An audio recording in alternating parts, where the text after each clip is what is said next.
mangklak sak dhuwuring tenggak. Mongko mbokmu ki biyen yo ora duwe watak ongas kaya ngono. Oh, nggih. Cewek loro gedhe mati nadyan dikaya apa kowe iki anakku.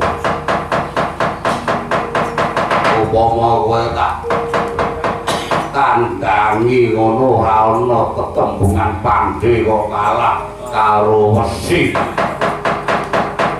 Nek kowe cilik loro gedhe mati aku kelangan. Kowe selalu wong tak oncati saka peperangan.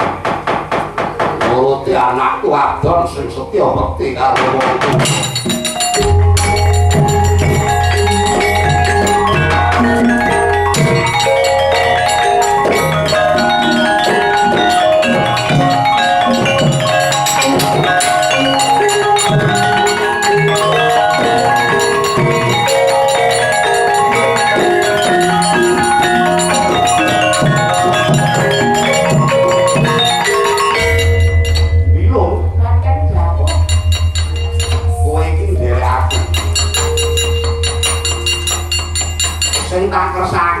Aku kesandung rata bebenku sing awang-awang kuwi iki melu ngenteng-ngenteni.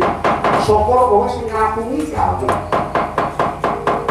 Lah Prabu Akaswara perang kumawan bokong gawan gedung tanpa sirah kok malah kowe mongan-mengen iki.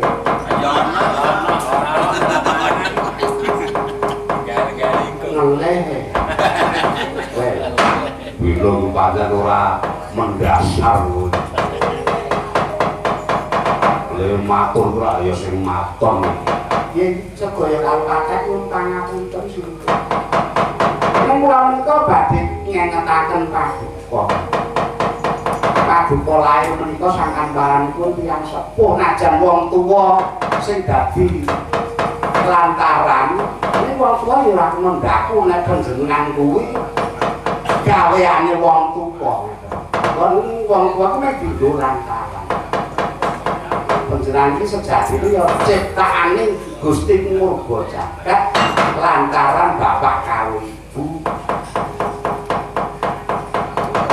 Nek nadyan mekaten panjenengan nganti cilik wani nengake kati monggo gedhe malah tangkep dada tangkaran bae. Kakerlu biro bae niku sak ngertos kula lho, sak umur-umur kula mung ngertos menika lho. Mula niku durung tau ngerti lelakon iki, kowe tak ngerteni. Aku sing wani nglabrak wong sing lairake jiwa raga. Aku sing wani nglabrak wong sing ukir jiwa raga. Iya.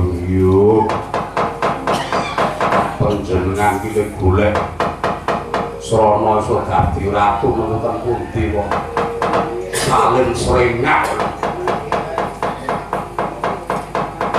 Ya aku ndak aku gumun monggo ya bagus. Jak nika. Yo nyalon cah jak nika. Ya tak. Uga mah. Turun kowe kok lampurmu.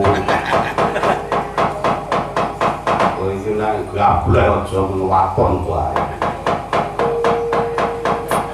Ya aku turu polone watakku ki tulus ngerti ora. Tulus.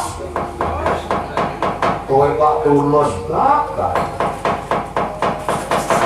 Aku lunga kowe berangkat ning perubahan apa.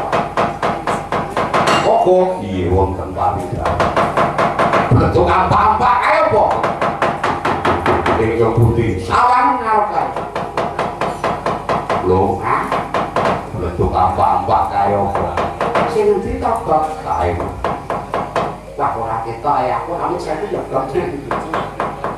Kulo apa tenan karo wong. Nek rane iki yo ora ono tenane. Ami yo sikil kuat bulan. Wah, pon sing nuwun. Piye? Kang Rama ngocati peperangan.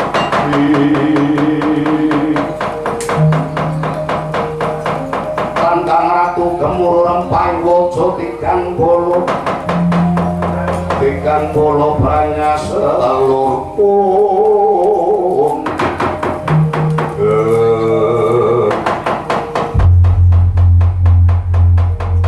Wagi tenan apa piye lho aku rapaklen karo sorbane kae lho ora panglen karo jenggote barang iki ora panglen oh iya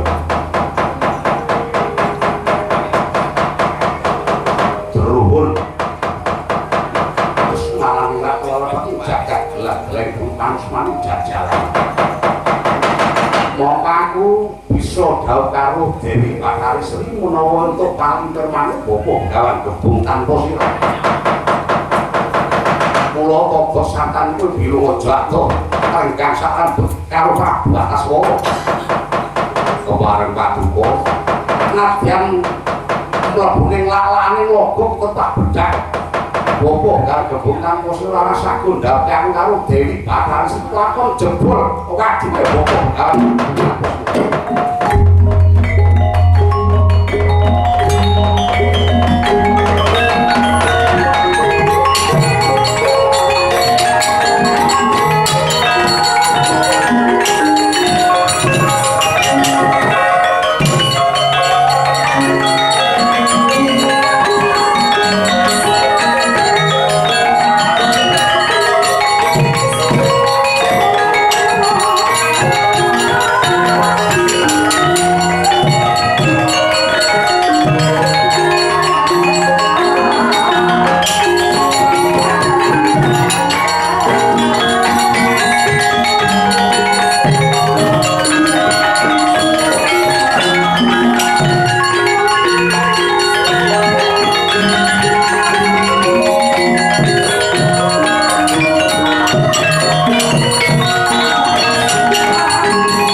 Wontati ponco bakal ngiman sirnanikan putra Nalendra ngatasani Prabu Ataswara. Elingipun Prabu Ataswara ratu ingkang sumungah Ibraka Gloria. Lali sejati ning sangkan barang. Kula kamukau sak marga-marga Sonuwaki Sungkawa pangali bawa gonten-gonten. Jadi bahasanya apa ya gonten? Sungkawa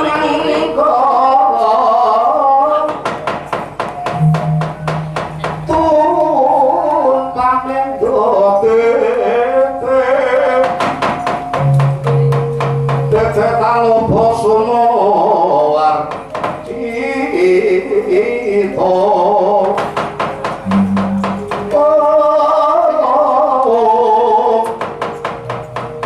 Anggara Kodro Buddha Maeso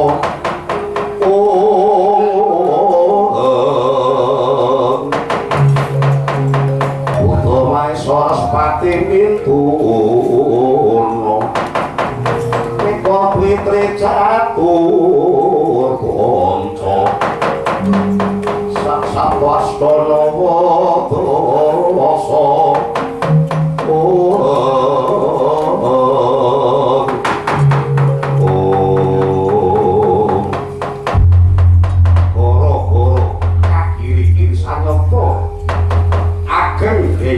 Kirisi Gunung Tarung Podo, Gunung Segoro Kocak, kaya kebul suarane kaya Gundolo Sosro, Gundolo Sosro kaya gelap Bandung Sewu Barang Makin jelur suarane lidah layan pating gelebyak kaya nyampar Pertolo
Wiboga ngagem metu. Pokoke metu ku nek pas penak. Wis to. Nane wis. Saya anggere sing dikarepake. Iki gocek kudu karo mlaku. Ora iso kudu karo lungguh. Sing tak karepe iki awake dhewe gara-gara iku ora mung mligi. Kegojekan iki ya ana wose sing luwih wigati ngaturake wujube hajat agung para konden bentuk ganjuran kene. Sore waras diterarake kok, Bro. Iya. Ning ora ana lupute menawa awake dhewe iki tetep atur panjurung donga. Ya. Muga-muga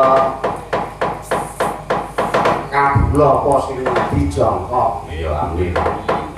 Lampunan bagian iki kan sing sami kala senaken ing kanugrahane kabeh para warga masyarakat bentuk ganjuran iki padha ngasta nang jagating tetanen bisa ijo royo-royo kang sarwa pinandur. Iya.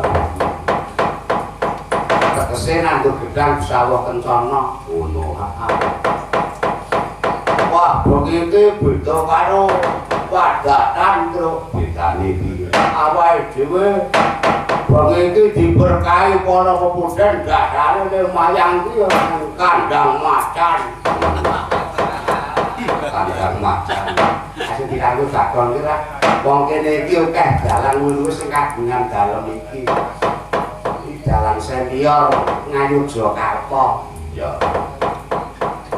Jur Mas Harjono Sujanadi kuwi rayi dalem. Ingkang sinuwun ing Mandura Prabu Baladewa. Mas Harjono Sujanadi. Nah, ngono sinuwun Darawati aja. Layangane ya ngiring-ngiringake. Ya. Kok ya kok sawake dhewe sing didhawuhi. Monggo bengi iki akeh para kadang-kadang waris dalang sing gedhe iki ya warisku Nabaya. Ya. Jenenge Kakang Jumena. Terus sing ngasta kendang kuwi ya kadangku Wedha. Raka Mas Cerma Pragula. Kuwi ya dalang, we lah dalang. Ya aku ya diberkahi karo sedulurku Galsari sapa. Ayo Raka Mas Ki Hadi Sutikna. Ya ki dalang Kandha Brana. Nek kae ku ora Kandha Brana iki Kandha Buwana.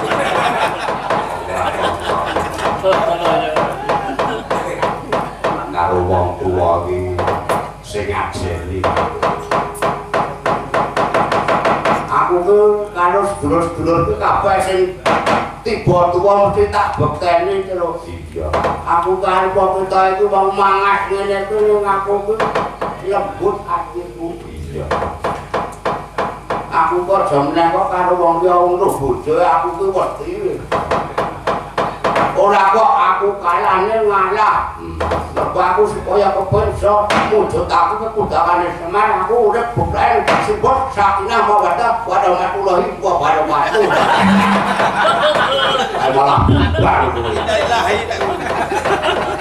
Warahmatullahi Sakinah Mawaddah Warahmatullahi. Wis beda tegese kaya ngono kuwi mah. Iki pancen awake dhewe prihatin karo geseng kahanan owawani jaman.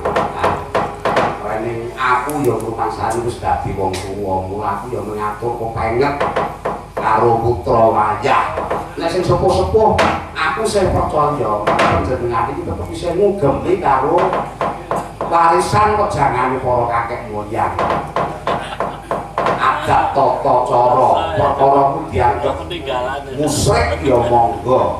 Ning percaya tidak percaya kenduri kuwi sejarah. Najan ana golongan sing baku ki substansine iki doa. Ngopo dadak kenduri? Ning kenduren kuwi wis ana nilai sejarah. nalika durung ana tulis menulis kakek moyang zaman purba biyen kula wedah budi pekerti anak putu iki nganggo simbol-simbol. Mula tumpeng digawe kaya kukusan lancip dhuwur mergo iki simbol ketuhanan ngerti ora. Mula jenenge tumpeng saya jawab tumuju pangeran. Ini cara biyen Gusti Allah kuwi pangeran. Ning zamane maju mula kawruh ngewu agama ya saya mateng.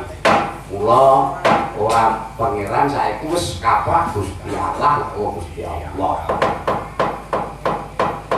Beda-beda agama aja ditugaran oleh padha. Poyok pinoyok ini ngararu satu nusa, satu bahasa, satu bangsa. Ya kuwi Indonesia. Wah, gene koyo mletek terus. Lho aku iki nek muni wis Dewi Krama ya kaya ngene iki kepinter aku. Kula kowe karo aku ayo guyub. Kumpul cucul, ini nek ora kumpul ya iso ucul iki. Tegese rukun gawe sentosa nek congkrah marahi bubrah. Kula saiki interaksi sosial. Rene awake dhewe iki pancen wis kinodrat dadi makhluk sosial. Makhluk sosial ku makhluk sing daya dinayak. Ora iso cukup urip dhewe iku ora iso. Daya dinayak, kowe mati wae kok pendem dhewe kok ora iso. Kula kowe karo aku kudu nggugah kesadaran karo tangga ya sing rukun. Napa ta urip iki apa? Sing digoleki ayem karo adem pikire. Kuwi sebagai radiator kepanasan global. Kula kowe karo aku iki nglongok iki ya kena. Iki lho semangat oleh gayuh sandang pangan derajat pangkat.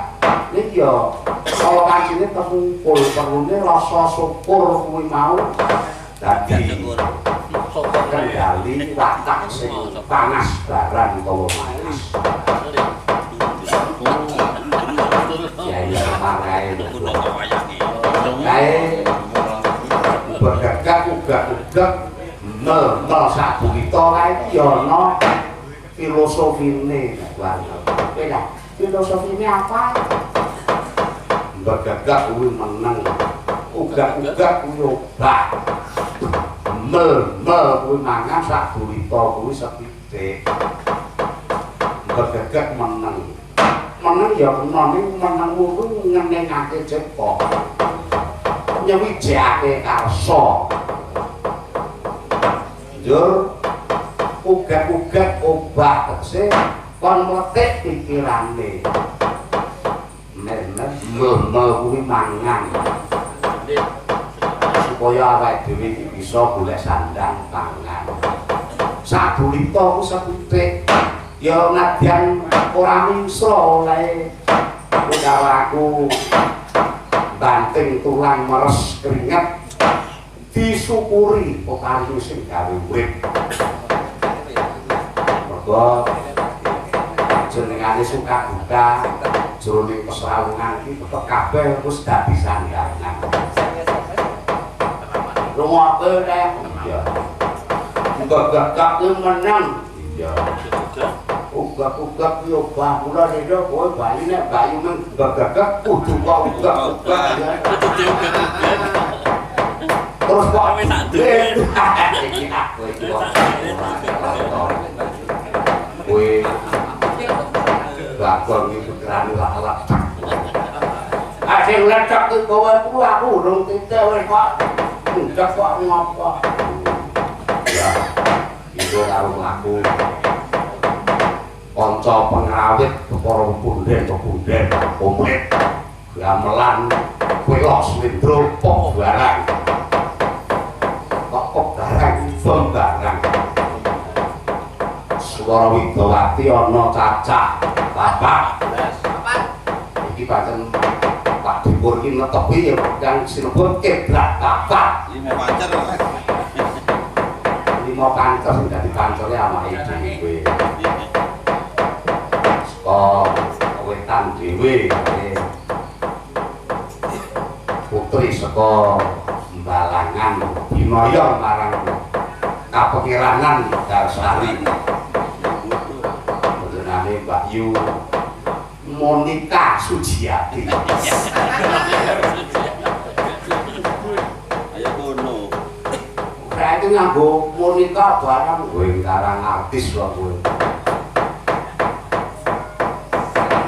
Jur kulone iki putri saka Sorak Endongkelan Bantul. Kelahiran Soragan Tegalrejo ning terus Bodro ning Endongkelan Bantul. Jenenge Mbak Kristin. Pindah meneh kok. Oh, saya wis pindah. Kotorono. Bela. Diketok gitu. Ya pokoknya bela betul. Wis pokoke cukup tekan sini. Mulai dibubrak. Mulai Lebaran jalan. berpetualang iki wis barang. Oh, tambah omah kok tak kira tambah bojo. Alhamdulillah. Tambah bojo nek yo mesti tetep bodoh kamu. Kadang kodran wong lanang karo gak kamu tetep nek tanding wong wedok iki nipu kok. Apa dijamonono. Aku kira jangan kowe rambi. Kowe iki dampiri bapak. Ambok menawa bapak iki wis suwe kadang simbok ya wis makayangan. Arep mungkane kayangan isin karo adine, aku kon boncengke ngidul. Ada Pak Mujidan. Wit ontel. Ayo sekarang Semar kaya gajah kok ngono. Nganti bela iki koyo tak jamu dhisik. Bareng Semar ku watahe barang apa-apa aku iso kemaduk. Tuwa. Arep iki 5 menit iso dadi 20 menit. 12 belum terima tambah 16 menit. Akhirnya Semar kalah. Terus macam-macam lah dalam. Ayo kudune kowe iki wong anak. Kowe iki lagi ditresnani bapak. Wong tua ku wis ora wajib dem-deman. Bapak iki jamu ya, Tru. Semar kok mendem ku lihat butuh Semar kok. Yang sing ora bener iki kowe. Oh bapak iki niat iki ngejak kowe itu menginggar-inggar penggalih.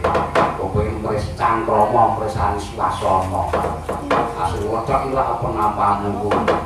Ayo karepku ki bapak tak jak mentu ki yo bapak ki mbayani aku. Jur ulane Mbak Kris ku sapa? Iki Mbak Tika Suwondo. Ya. Jangan dipatek. Pacul ngomong kowe. Nerak leru daleme lempuyangan. Ya, Mbak. Dia tahu gabungan kok karo Mbak Tika. Terus pulang dhewe iki anakku saka minggir. Jenenge ora ada takon ku ndak pun medhun. Kok tak rahasia, bukan tidak. Kowe putrane Mas Nariman. Ya ora. Tuh. Kok nek ketemu berapane piye? Kowe Mbak Hendra apa ora? Wong aku iki kulino sak panggung karo kuwi dina kuwi kok kowe iki sak senengane. Ketembangan. Iya. Iki pancen tak genjot jam 1 gara-gara jam loro sego sego ngadep ning sana sangat dia peneban Harjo Purnomo Berkomentar dewe. ais tanda tangan wong tuwa iki golek apa kok dadi wong seni aja kuwisik golek jeneng sing ngono coba aku tak nyuwun sing kali-kali oh iya iki sing klasik ya pancen iki dawuhe Koko Prabu wah jan aku bontong wayange iki aku ora pangling iku hiasan balangan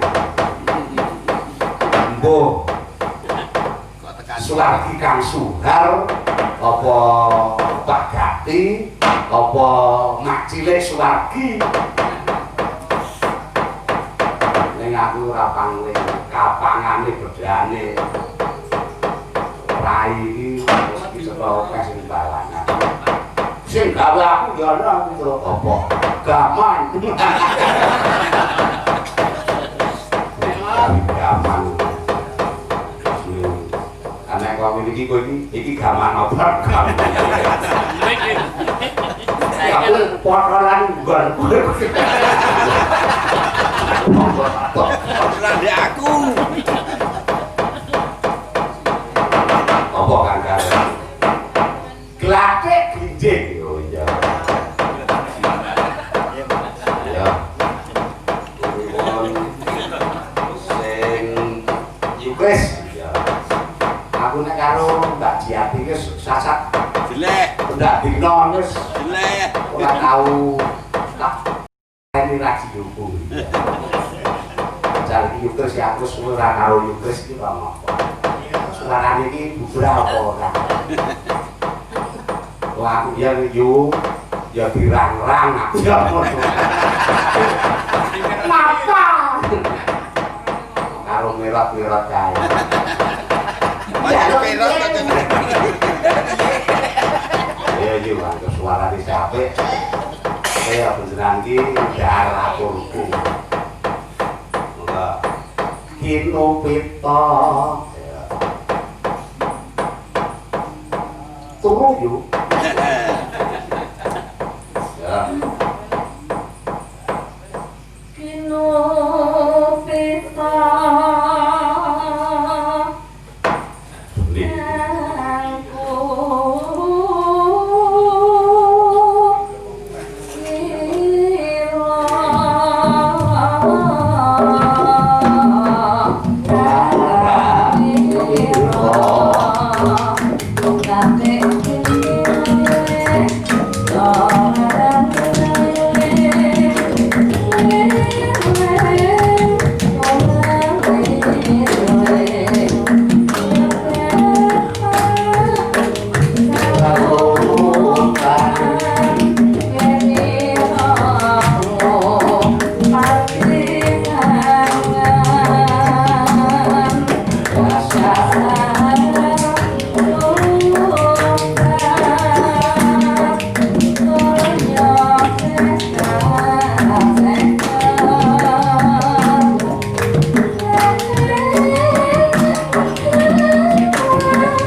kok sing dikorban iso iki. Bisa gini. Jangan. Bisa gini. Mau ora tok. Yo yo.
Manuk pakai semulu bermanuk manuk kan jumlah ono bebek mau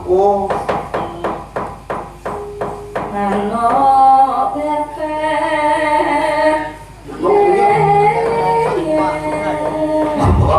manuk punya ana ora esuk kula tak adus ya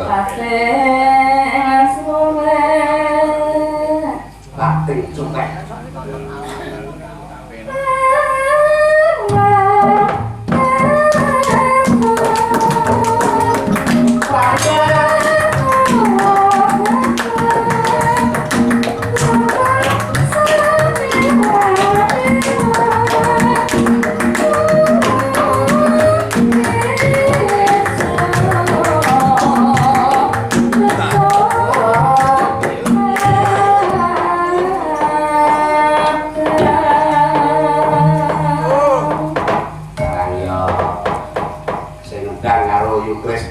Karo rongko karo curiga. Kayak kowe ra iso apa-apa. Kapal Raman iki 180 km per jam. Tetep ora megah-megah napase yen tututi Yukres. Ayo bidonge iki. Neno karo. Derwali. Karangan terus denah iku ndungklak trungkak delongok. Iya berbayangan ini.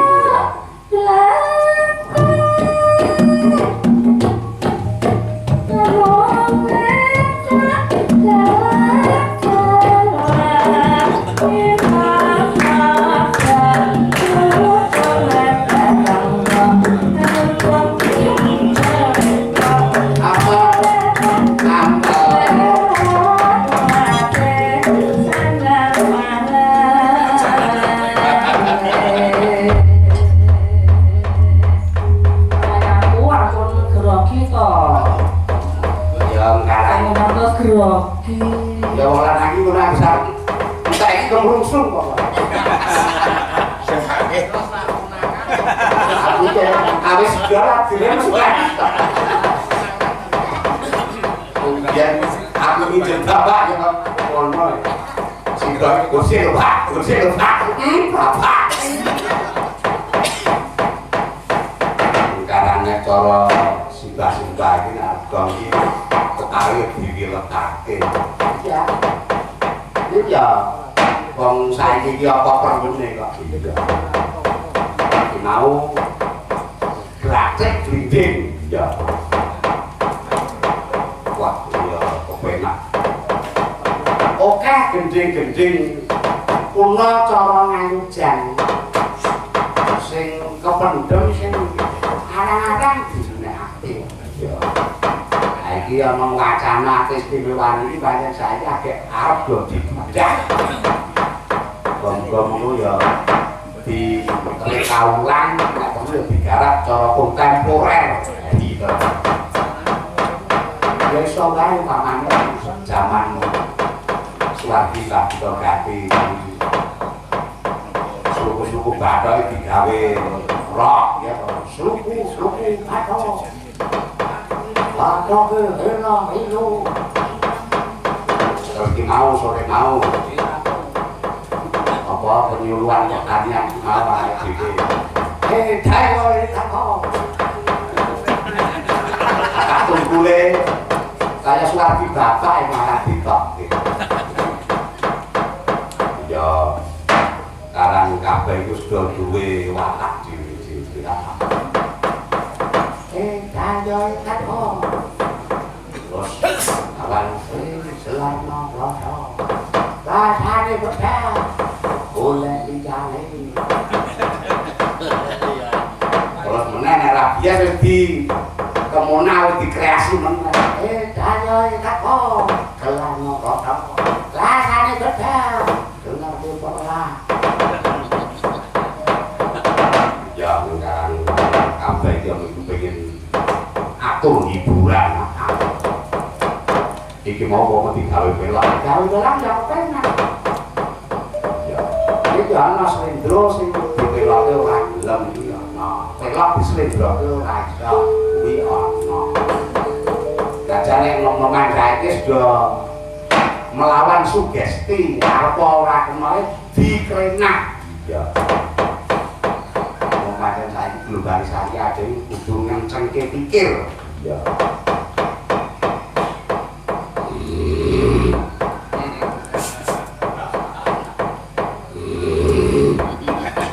turu asune turu awal kene iki pejangan tadi awalnya kan kok begini aja gitu gembung kok tidak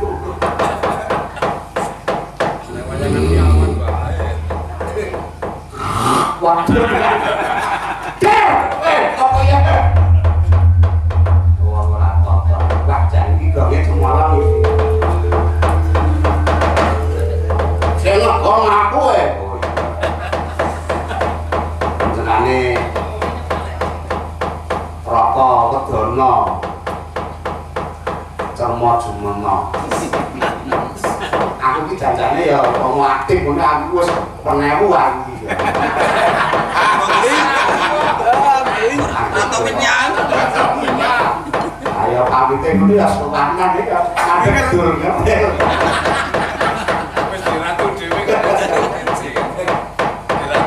sing bakuke awake dhewe iki abidal kuno kawan muni kabudayan ya wis ora ning keraton nek ana tamu njur kepiye iya kok kabeh mati rumah dhewe kanthi sarana iya Gede kowe lho. Oh iya.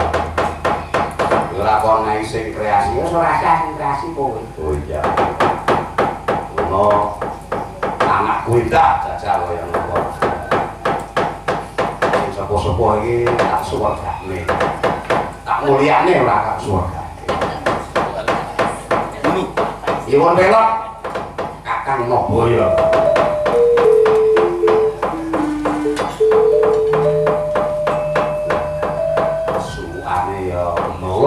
Saung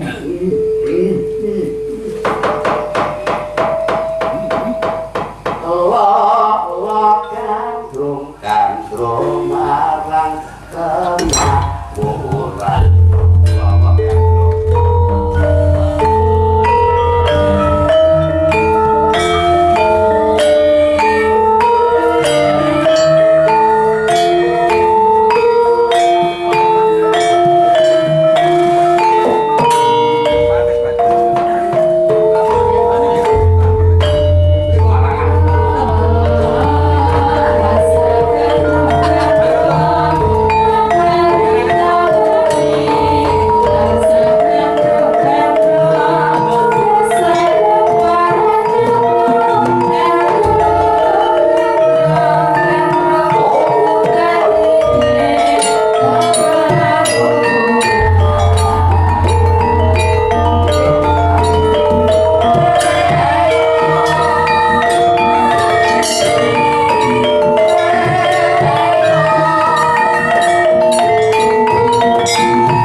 ya apa dikaya ngopo tetep nggon regune iki ora ngarake karo kanca-kanca iki ya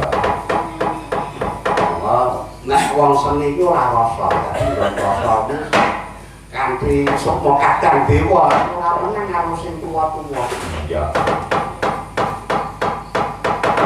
monggo baiklah neno nano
Indonesia itu dijajah karo Indah. Kami pulau bulu kan? Boleh? Oke.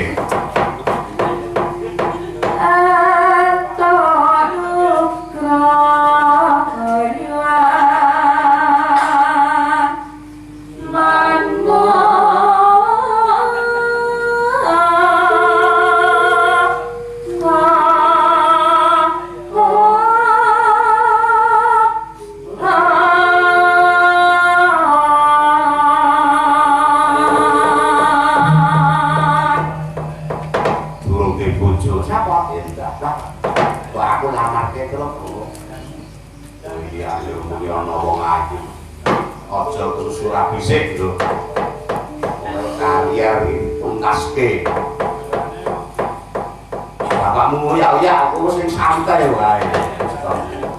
Tetep didol rebutan wis kowe.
Ati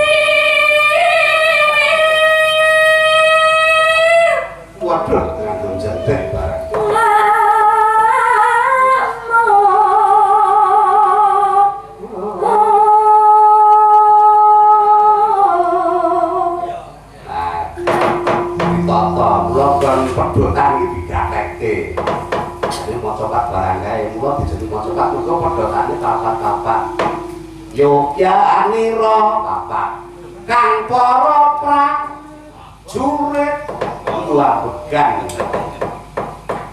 napase cekak iki lewela iki rada obek sithik utawa arep mangkat vokal meneh iki karo ambil nafas eling-eling kaya ngene bapakmu aja dienggo terus nafas kok nggawa kompresor leboke silet kok iki bapak niku nek dipenuhi wis ora mutu bapaknya kayak iblis ya Sangkot ambangon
aku jan percaya nek kowe ku pancen yo gedhe.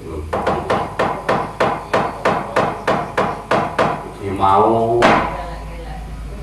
lolo gandrung semara dana Semarangan tiba aja bleroki. Mas aja dibleroki. Mas aja diboyoki. Tak selek karo gitar. Ora apa-apa. Iya. Cara simbah-simbah biyen yang suwukan karo kempul. Kum ngono wis dienggo apa-apa jantung penak. Pokoknya ala jadilan kok ya iki ora regu ya. Jikalau alam sedang aman dan tentram, bayangan mendatang tinggalku selalu hujan seluruh. Ini kan harus ngempur mah. Karena ya iramaku, aku menyesuaikan dengan ngempur mah. Ora kepedok-pedok. Biasa. Ya kayak segala ngampuh layangnya program masih oke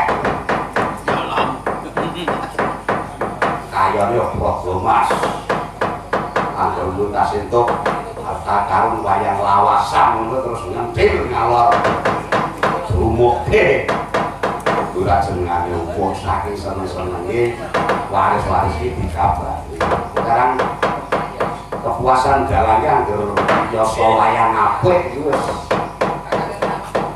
orang mau tunggale takon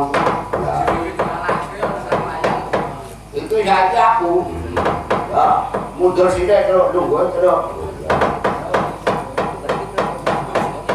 aku gue nembang joget nek panggungnya ora ombo agak nang omahe karo bojoku nek ambene ora ombo ayo aku ngerti kowe iki arep roman kaya kucing sedadak bekar ayo variasine dhewe-dhewe aku ora bojoku aku wah iki jaluk ya jaluk dikoplaki wayah iki awak nglakoni ora ngomoyono kok bekar iki ngopo baru kang opo kok slendro kang jumur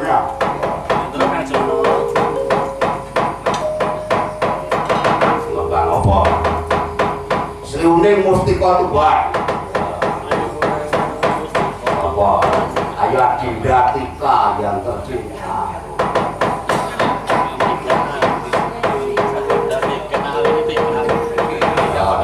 Wawani kau Sri Undeng wes dia tahu di kau syuting film ya dakwahnya Sri Undeng